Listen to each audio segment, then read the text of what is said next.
Is your Major League Baseball show. I'm Donnie Seymour. He's Jason Radowitz, and piling up that bankroll is what we do best. Jason, I don't know about you, but I've been having a lot of fun. 9-1 in my last 10 games. We speak before the show each and every day. I love where you're going today. I have a play picked out. We are going to cash some tickets today, but it's good to be back. It's Thursday, talking Major League Baseball. Not a huge card, so can take a little bit of a deep breath. What's going on, brother? Yeah, look, you and I, we swept the card yesterday. That was tons of fun. Even got my 2 KBO picks last night. So really a great day in terms of sweeping the card. But yeah, like you said, a smaller slate for this round of games, but there's still, one place that I love. I'm going to give that out in a couple minutes. I hear you on that one. But we do have a game that's just about to go to first pitch in about 5 minutes. So I'm going to save my sales spiel for a few minutes while we hit this game. 9:01, 9:02, Chicago Cubs, Pittsburgh Pirates, Mills and Brubaker on the mound today. 7 out of every 10 tickets here coming in on those Chicago Cubs. Opened up around that 150 range at SBRodds.com offshore. Now we're seeing a little bit higher. Pinnacle's got 159. Chris actually has minus 168, and some of the New Jersey outlets at 175. 9.5 across the board. The more I look at the Chicago Cubs here, the more I like their team, the way it sets up 1 through 9. Not a great feel for this game, but I'm not a big believer in Alec Mills. I think I can get a run or two over the first 5 innings from the Pittsburgh Pirates. I'm actually going to take the over in the first 5 innings for both teams at over 5 here. I think I can get it done. Just had that early little piece to try to take a look at. Do you have anything for this game, Ronnie? Look for the people out there? Yeah, I mean, if I had to make a look, I'd probably take the Cubs at, maybe minus 170. It's a high line to back the Cubs. Of course, they're going against the Pirates, who are the worst offense in the league. And Alec Mills definitely, matches up well with the Pirates. But the reality is Mills has struggled in his last 4 starts. He's allowed 3+ earned runs in his last 4 starts as well. Strikeouts have been low. Ground balls have been higher, which is good. But yeah, like we said, Mills has not been great. Brubaker, he's got a 4.5 ERA, but a 3.89 FIP. He has a high walk rate, high Sierra, low ground ball rate, high contact, or high hard contact. But yeah, he's allowed multiple runs as well in his last 4 starts. Hasn't gone deep in any of his starts this season. He's also walked 8 lefties in 45 at bats. So I'm with you on that side, where I think there could be runs in this game. So over maybe in the first 5, but maybe the hitting starts to kind of decrease as we get deeper into this game. Tough one to lean or to make a play on, but I guess the Cubs have a little bit of a better edge here. Yeah, I'm going to lean on some runs this one. Brock Adams says, warning that Pittsburgh is seeing some rain. Seems like this whole series has been seeing some rain. You had the delay a couple nights ago with the rain late. You had a delay to start the game yesterday, and then showers coming in as well. Since I'm in the Philadelphia area, we're anticipating some big bangers coming through a little bit later in the day, so that might affect the Phillies game a little bit. But it is what it is. It's baseball. We're talking it here. But first, look. I told you guys yesterday, 66,900 subscribers are out there. Why am I still looking at 66,900 subscribers? Maybe it's you. Maybe it's Jeremy. Maybe it's Sturko. Maybe it's Gordon Flash Watson out there. Hasn't hit the subscribe button to flip that over to 67. Please do that here. 125 people currently watching the show. Only 2 minutes in. We're going to have fun. And again, we will be here all the way through to the World Series. And if you miss anything on these shows whatsoever, the link below, sbrpicks.com/MLB to get you started. Keep in mind, folks, we're going to get to every game on the card here. We do have some pre-selections picked out. Then we'll wrap around and make sure we hit everything out there in order to get you guys that information that you need. 903, 904, Texas, and Houston. And I don't even want to say the words Houston today because I'm so disappointed in the way they operate their offense. And I sent a tweet out last night, Jason. I guess the jig is up on them because unless you're banging trash cans, they don't look like they have a lot of power. They don't hit in situational spots. A kid, Kobe Aller, came into the game yesterday averaging over 20 pitches per inning, and he's here in like the 8th inning with like 65 total pitches and dominating that lineup. Now you get Lance Lynn on the mound, a little bit, obviously, a much better pitcher than Allard was last night. Greinke's going to counter him. 6 out of every 10 tickets still coming in on the Houston Astros. They open up around 165, but now we're seeing a little bit of backtracking. Chris minus 155, Dimes 155. Opened up at 8, Jason, as a total. Now we're seeing 7.5. And I got to tell you, I love using 5 dimes because it gives you the ability to buy up some of these runs. I'm going to go under in the first 5 innings, and it's, you need to hold the offenses down, which I think they can. It's only 4, and that's at minus 130. It's going to take 5 to beat me. Damn you, Astros. You ain't scoring today. I'm taking the under. Yeah, that's a good look. I was even thinking maybe under 8 in this game. Lynn has been pretty good. Gets heavy amount of strikeouts, swinging strikes, limits hard contact. Does have a low amount of ground balls, but he is starting to get hit a little bit. I think he's allowed now 2 earned runs or more in the last 4 of 5 starts on the season. He's given up now 4 home runs in his last 3 starts as well.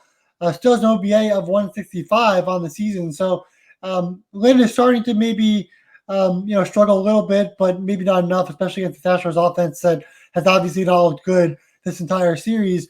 Greinke, he's allowed 6 earned runs in his last 11 innings pitched, 10 strikeouts and 2 walks. He had limited home runs before that game against Oakland, but again, the Astros haven't scored much with Greinke on the mound. So again, you're expecting a low-scoring game, definitely under in the first 5, potentially under in the full game. I like the under. I like that direction in this game. I can't believe, I'm looking at games here, like the Houston Astros, 4.5s, 4s as team totals. In the past, we would look at that and laugh in that environment, and yet they still never open the roof. Maybe they should open the roof now to actually give the offense a chance to hit some home runs. Brantley goes yard in the first inning, and they go absolutely silent over the next 7 innings. It was trust me, it was poor for me to watch there. Guys, welcome into the chat box. Sorry we couldn't get to it that sooner. We wanted to get you that information on the Chicago Cubs and the Pittsburgh Pirates. Ray Kimbrell's out here. Obvious TV. Harold, Jose, a guy named Sports Betting with Donnie, Steven Montez, Go Ems, Bill McMahon, Yurko Salgado, Patrick McGillis, Stacy's out there. Let's see who else. Ben is out there. Matt is out there. Alex is out here. Rob, Sabino. Going all the way down the list. We do thank you guys for chiming in and having fun. I know we come right off a great basketball show with Jay Money. And again, coming up doing huge things in September. So again, let's kick it up and get those 67,000 subscribers in here. A little bit extra time to go over these plays. I do like it because we can find some of these winners. And if you guys are watching with one eye on us and one eye on that Chicago Cubs game, keep us updated here in the chat box if we get any runs scored there, because I want some runs over those first 5 innings. Let's go to the city of brotherly love here. 905, 906 Washington and Philadelphia. That's Sanchez and Eflin on the mound today. 6 out of every 10 tickets here coming in on the Philadelphia Phillies, and break up the Phillies, getting timely hitting. We're beating Max Scherzer's now out here in the world, Jason. It's amazing to watch the transformation when you get a couple decent bullpen guys, and it was like, oh, really? We can actually win these close games now. Minus 165 at SPR odds. And look at this. Zach Eflin is getting minus 180s to minus 190s across the board. Total opened up at 10.5, still staying at 10.5. I looked at Will Hill today. I do like this play. I'm going to lean on the Philadelphia Phillies, that hot lineup, the team total over 5, minus 130. You might only get 8 at-bats in this game, but I got to tell you, if you're not going to be able to hit Anibal Sanchez, I don't know what's going on, because the Phillies have been hot. The lineup makes sense today. I'm going team total over. What are you looking at here in this NL East battle? Yeah, so you hit it right on the head. Anibal Sanchez, a 6.07 FIP, 6.9 ERA, and a lot of those runs are coming in the first 1, 2, 3 innings, and then he's exiting the game after a poor start. So for me, I think the Phillies over 1.5 in the first 3 innings is the best play on the in this game. Of course, I know a lot of you guys can't take it, so it's not an official play. For me, I'll probably take it behind the scenes. It won't be an official play for me, but maybe half a unit on this. Phillies over 1.5 in the first 3. Again, their lineup came out, like we're used to seeing like in day games when their catchers are sitting, but Real Muto is right smack in the middle of the lineup. And that's the difference we're seeing now with the DH. And that's the fun part about the NL being in the DH. I'm not a big fan of the DH in the NL, but for betting purposes, especially these purposes right here, try and get that over team total for a certain amount of innings or whatever. Now you get a bat like Real Muto, who would normally, potentially sit in these games, which is just fantastic. So for me, Anibal Sanchez, he's been awful. I do like the Phillies over in the first 3. I like them over in the first 5 at 2.5. If you can get that, I was seeing 3. That's why I went to 1.5 instead in the first 3. We go look at Zach Eflin, 2.72 FIP. Eflin and the Phillies, they're now 4-1 when Eflin's on the mound this season. He had his best start of the season versus the Braves in his last start, when in 7 innings pitched, allowed just 4 hits, 1 run, 8 strikeouts, and no walks in that game. He's got a solid ground ball rate, limits walks, has an okay strikeout rate, and then also a 2.65 ERA at home this season in 3 starts. So everything goes back to the Phillies in this game against the Nationals. They've looked really good. They got a couple runs versus Scherzer. If they can get a couple runs versus Scherzer, they can damn sure get a couple runs for Anibal Sanchez in this one. I love the fact that I lost my first 5 wager yesterday and those Phillies came out ahead. Looks like maybe making a playoff run. We'll see what happens. But you're right, with Anibal Sanchez, not a lot going. I mean, even when you look at some of the regular stats, like a 326 batting average between righties and lefties versus him this year, then you take a look at the ERA is high. You get right down to the Sierra, 5.07. You got that hot, soupy weather in Philadelphia. It's a small ballpark. You should be able to do some damage this one. So I do think that game will. And look, I know Eflin's numbers are really good. He's going to be able to get, sooner or later, he's going to give up a few runs here. I lean towards the over in the game as well, but I'm just more confident that I think I'm going to get some really good at-bats from the Philadelphia Phillies over the first 5 to 6 innings. And by the way, Jason, you bring up a good point here when we're talking about like where you can get, never stop. Like sometimes people are just run line guys, maybe just money line guys. There are so many more books out here and so many more advantages that can even fit and shape your eye, because even talking to start the show off, like me and Jason always trade stuff, like just, turning on to Will Hill where I can get some of these alternate lines on team totals. Even though you pay a little bit more for them, you can always get the line you want out here. And Jason and I are located in New Jersey. Just wait till this creeps across every single state and all these books open up. You guys are going to be such better gamblers. Why? Because you have more options that we can pursue as opposed to just the old money line, total, and maybe a team total that shows up. So get ready. It's coming nationwide, and we're going to do this big right here at SBRodds.com and sportsbookreview.com, just bringing you this information just to make you guys better gamblers so we can all win and certainly have some fun. Let's keep it moving here. 9-17, 9-18. We'll go a little bit out of order here. The Yankees and the Mets. Haps on the mound versus Gesellman. 6 out of every 10 tickets here coming in on the Yankees. Now, we do have some, opening up as a favorite for the New York Yankees. Now we're seeing the Mets across the board, right around that pick 'em, 113, 115. Over-under is over-juiced, right around maybe minus 120 to minus 125, depending on where you're looking at. I do think we get some runs in this game, and it's not really the MO of the New York Yankees lately to do that, but I think that offense is coming around for the New York Mets. You're playing in Citi Field. Even though Hap dominated them last time out, he doesn't have very good peripherals on the season. So that's going to be the benchmark if you're looking to take the over in this game. But I actually like the Yankees on the team total line to get their 4.5 in this game. I think it'll be close throughout. And the only thing that differentiates to me, Jason, between that, I know I'm going to get 9 full at-bats from the Yankees. I don't know if I'm going to get that 9 full at-bats that I need from the Mets. So I'm going to lean with the Yankees team total over in this game. What are you thinking out of your Mets today up there at Citi Field? Yeah, see, I don't know what to expect anymore than that. Yeah. But, if we look at the stats, what I found was really interesting is both these pitchers have done a really great job leaving guys on base. So like Gesellman, 82% LOB percentage, left on base percentage. And then Jay Happ, 80.5%. Yep. So both these guys are leaving 80% of the runners on base through their starts this season. Happ has 4 starts, and Gesellman has 3 starts with a relief appearance as well. So these guys have done a great job holding runners on base. And that's why, maybe their ERAs are a little bit lower than they should be. So like you said, you expect some runs in this game, even though the Yankees haven't been that offensively there. The Mets have done well offensively versus the Orioles this week. So going into this game, you're looking at like Jay Happ. He has a .167 BABIP.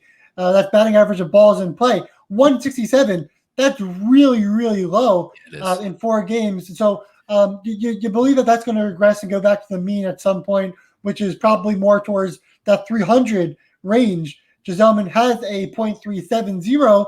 So you're looking at that and saying, well, maybe that's going to regress back to the mean as well. And that goes to maybe 300 instead of 370. So potentially Gesellman might be the better pitcher in this game. It's really hard to find an edge in this game for sure. Happ, a guy not striking out many batters, walking a ton of batters, but has looked good in his last 2 starts, allowing just 1 earned run in his last 13 innings pitched. So he's been a lot better recently. Gesellman, he's a guy that hasn't went deep in any game this season. So for me, I think the over 9.5 would be the play. It's tough. I think it's gone up. It's gone up to 10 now potentially. Yeah, it's a tough one for me. 9.5. And also, I want to say, because I didn't see the actual outcome, but I do believe that Chapman got suspended. I don't know if he appealed the suspension. Did the appeal go through yet? Because if he's not there, that's another bullet out that you can have in the back end. So I'm going to have to check on that, because, again, when you're looking at team totals, you're looking at overs. When the other guy's closer is not available, especially when he can be a power closer, that's always to your advantage. So if anybody in the chat box knows if he did try to, put in as a protest that he's not going to get the suspension, maybe it takes a day or 2 longer. But a lot of time these guys do that and they return it relatively really quickly over the next 24 hours. So we'll have to keep an eye to see what happens here. Let's keep going here. 909, 910. And as Jason will tell you, he was up late last night going, you know what? Just going to fall short in this game. And out of nowhere comes Jason Castro, who saved me earlier on in the season when he was with the Angels and hit a 2-run blast in the 8th inning versus the Seattle Mariners. Now he returns the favor for Jason, a double in the gap to at least ensure a push. Hosmer blasts one deep, and that team is on its way. And the one thing I do like is I now put them, Jason, similar to what I used to look at for the Los Angeles Dodgers. You can keep them under wraps. First 3 innings, they don't score, pile on a couple. Oh, they're going to go dormant again. And out of nowhere, they can put you over the top team total-wise, money line-wise, run line-wise. They can do damage, and they're looking to do it again today. Clevenger and Heaney. Clevenger back from his banishment to baseball, now at the new club out there in San Diego. 70% of the tickets here coming in on the Padres. They're a 140 favorite in this game with a total of 8.5. I'm going to keep it simple in this one. Even though Clevenger hasn't been his super dominant self like he was last year, he's still good enough. These bats are so enigmatic here for the Los Angeles Angels. I can't trust them. I'm just going to go first 5 innings, money line on the Padres, and take it that way. That lineup should hit. He should be a decent pitcher, and I think they're going to be able to scratch out a couple runs versus Heaney here. What are you looking at in this game, Jason? Yeah, like you said, Clevenger, we know what he's capable of, right? He didn't start the season off well. Of course, he just had 8.34 strikeouts per 9 innings. That you expect to be a lot higher. Walked 4.37 batters per 9 innings. That you expect to be lower. He allowed 2 home runs per 9 innings. That you expect to be lower. But the one thing he did do really well was he was able to keep runners on base. The ground ball rate was pretty low, actually, but his ERA was still 3.18 after all of that kind of poor pitching. His FIP was 5.61, but like I said, him being able to keep 96% of runners on base was able to keep his ERA down. So he was able to pitch well in pressure situations with guys on base out of the stretch. He looked pretty good in those scenarios. The Angels don't have that much timely hitting. They have a great, top of the order, but at the bottom of the order, there's not much going on there. So when those top guys get on base, the bottom of the order can't bring them home. So the reality is Clevenger should be able to perform well if he can get a strikeout rate up, his walk rate down, and limit the hard contact and home run rate. So that's what you expect out of Clevenger. That's what he did last year. That's what you're hoping for with the Padres debut here. Andrew Heaney, he's got the high strikeout rate, low ground ball rate, also has a high hard contact rate. But we know what the Padres offenses are capable of. Like Heaney had 10 strikeouts in his last start versus the Mariners. I don't think he's getting 10 in this one.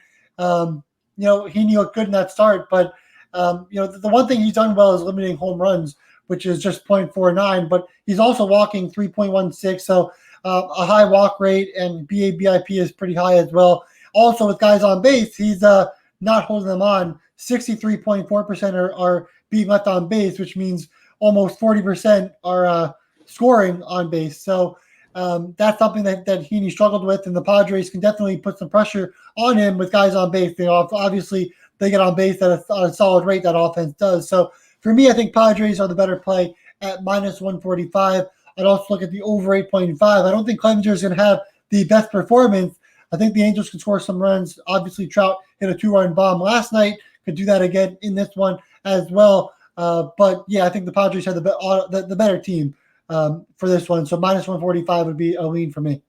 Trout ties the league lead with 13 home runs last night, Jason. I know we're rooting for another 7 home runs at least out of Mike Trout for the remainder of the month to hit one of those prop bets. But it's amazing when you look at this total, 8.5, and you look at the guys' line, the lineups between the two teams, you should get it easily. But for some reason, it's just not working out for the Angels at this time. And that's why I'm just going to go with the San Diego Padres. 9-11, 9-12, Toronto and Boston. Walker versus Perez opens up minus 121 offshore. We're now up to minus 130s and an over-under at 10.5. It just seems like when you play in Boston now with the way their pitching staff lines up with both their starting pitcher, middle relief, and also end of the bullpen, they can't get anybody out. So it's no surprise that we're seeing the 10.5s and 11s daily, and why not? Now, the one test is going to be is you had a couple teams coming through there swinging some hot bats with some stars. We'll see if that cools off with Toronto coming to town. A little bit banged up, a little bit questionable of a lineup, but it's one of those things saying, is the bullpen, is the starting pitching and the end of the bullpen so bad for the Red Sox that it doesn't matter that you just go up? Because I think Taijuan Walker gets a little bit of a rejuvenation coming over to Toronto, pitching well in his last start.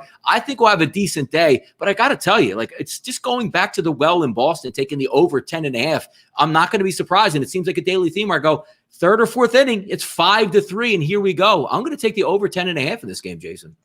Yeah, so Taijuan Walker, this is a guy that, I would always fade, but he looked really good in that Blue Jays start in his debut with the Blue Jays. This will be a second start with the Blue Jays. In that first game, he allowed, I think it was no runs, 6 innings pitched, 4 strikeouts, did have 3 walks, and that's something that Walker can tend to do. And also, he won't get many ground balls either. Along with he won't get swing strikes as well. So, but the reality is his OBA right now is .205. Lefties are hitting a little bit better.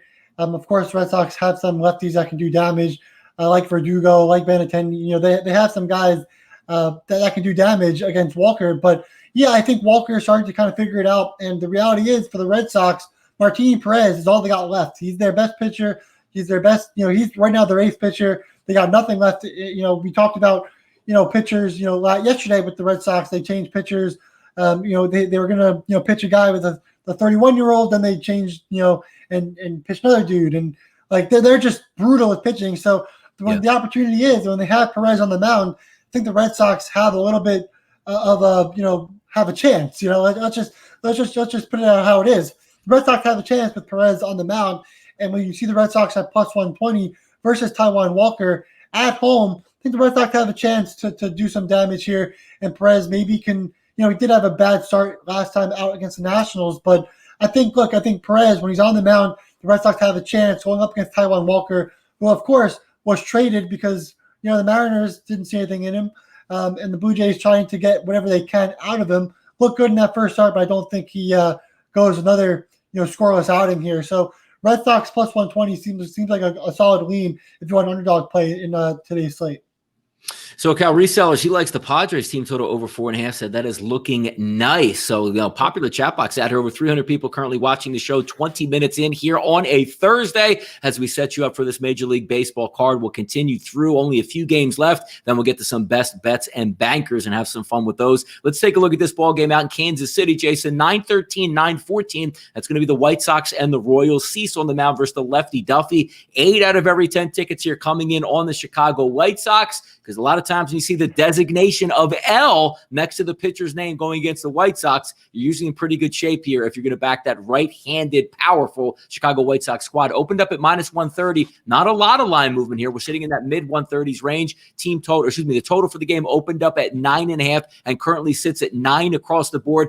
I can't fault it, because sometimes when you're just looking at a trend that goes one way, we're not talking about, hey, man, White Sox were really good in 2012 against left-handed pitchers. I'm talking about this year. They are tough to beat. It stacks up from the ISO power to the weighted on base average. They can load up righties and beat you. But having said that, like, Danny Duffy is no tomato can out here. Even though you see the ERA, hey, 4.11, it's a little high. His advanced numbers, a 4.17 xFIP and a 3.79 Sierra, he should have them in the ball game, because if you're just looking to take the White Sox, take a look at Dylan Cease's numbers. You see the 3 ERA, it's almost opposite of what you're looking at Danny Duffy. He creeps up to a 5.70 xFIP and a 5.59 Sierra. He's due to get hit. So I'm going to go against the grain in this one, Jason, and go team total Kansas City over. I think they're going to be the team that does some damage on offense, even though they don't stack up really when you take a look at the eye test here. What are you looking at in Kansas City today?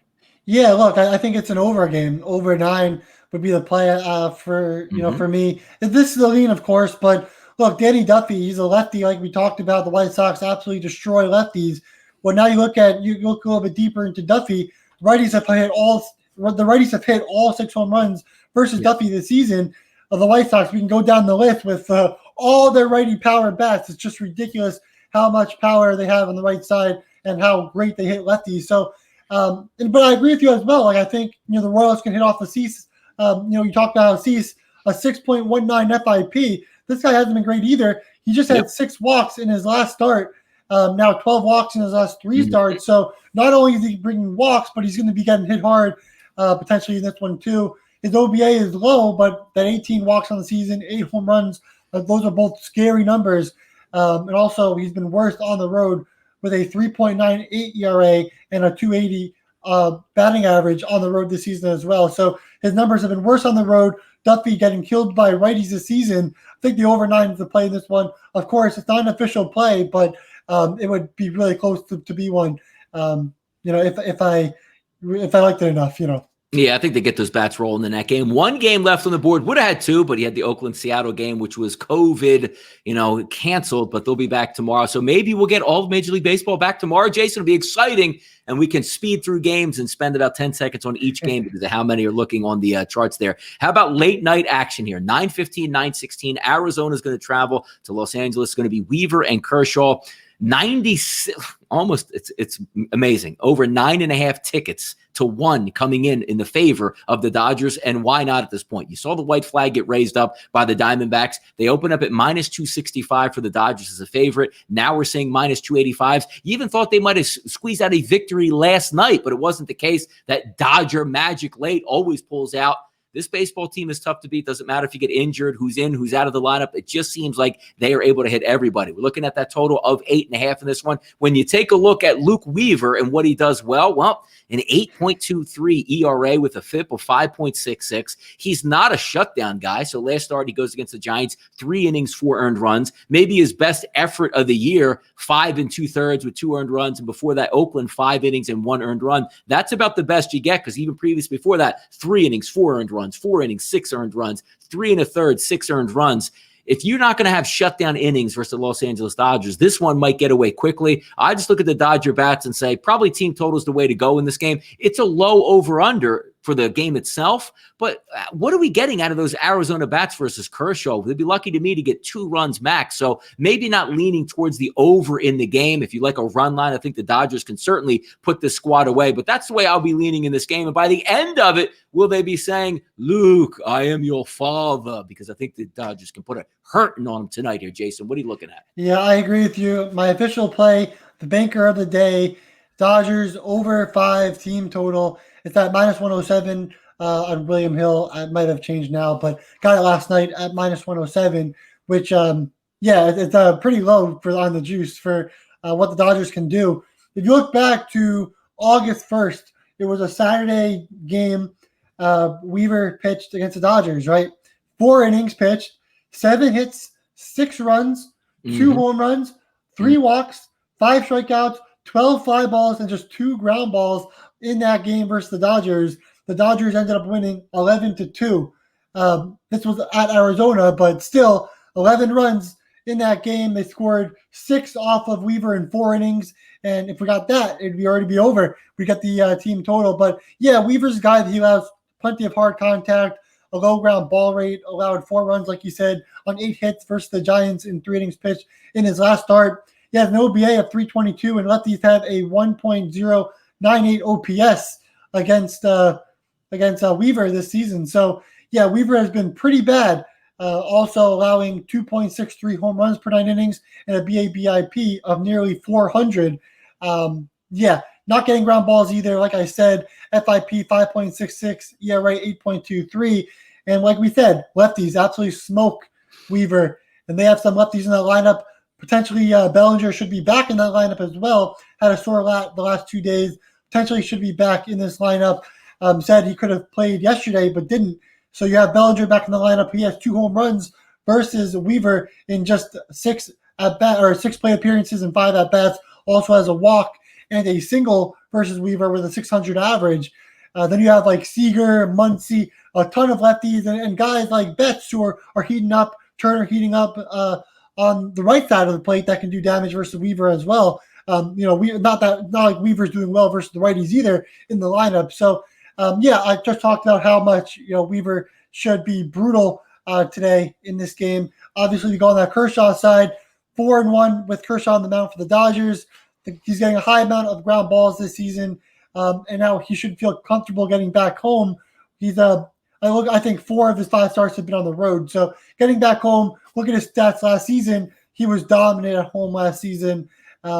Gets high volume of swinging strikes, does a lot of hard contact, but if they can't hit him, it doesn't really matter. So, yeah, I'm all over Dodgers over 5 team total in this one, my official play of the day. Yeah, I mean, looking at like a worst case scenario or a best case scenario, I should say, for Weaver in this game, if he goes his 5 innings, which is about what he goes, 2 earned runs, you get to beat up on that bullpen at least for 6, 7, and 8 with those innings as well. So you get that double dip. It's not like, oh, when he leaves the game, that dominant bullpen comes in. That's not going to be the case with Arizona. And we do know, just like we see with the Padres nightly, anything can a 3-run home run is literally every 5 minutes away, it seems like, for some of these ball clubs. And certainly the Dodgers can do that. So I do like that for your best bet and banker. I'm going to go with a game. Look, last time I laid down with Phillies, my only loss in my last 10, but just because they look like shiny new objects out there, you can't always reach for the brass ring. I'm going to go back to it. I'm going to trust the numbers that I have here. Kansas City being the home team versus the White Sox. I do think the White Sox will get some runs in this game, but I also think that the Kansas City Royals will be able to hit Dylan Cease. If we take a look at his strikeout rate, under 20%, walk rate around 12%, that's elevated. Whip 1.36. You can take a look at his ERA old school, because usually in 1989, I would say, hey, I'm not betting against Dylan Cease. But when you take a look at the FIP, 6.19, the XFIP of 5.70, and a Sierra of 5.59. Keep in mind, around that 5 level